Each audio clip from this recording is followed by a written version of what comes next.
কাপড়ের রং যাবে না, গেলে টাকা ফেরত। হাই হাই, তাহলে তো যাওনি লাগে।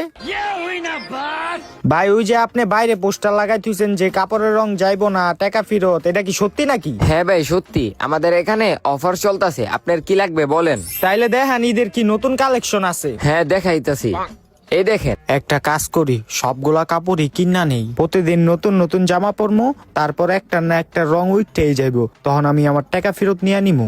ভাই, আপনার দোকানে যা যা নতুন কাপড় আছে সব প্যাক করে দেন, আর বিল কোন কয় টাকা হইছে? আচ্ছা আচ্ছা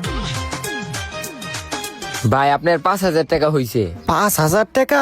দেখা তো মনে হইতেছে না এই জায়গায় 2,000 টাকারও জিনিস হইব, কিন্তু সমস্যা নাই, আমি তো এটি আবার ফেরতই দিয়া দিমু, আমি 5,000 টাকাই দিয়া দিই।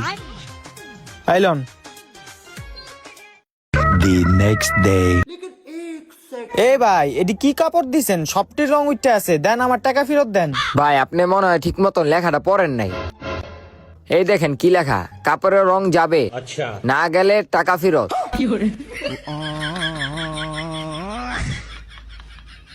कैसे कैसे लोग रहते हैं यार यहाँ पर।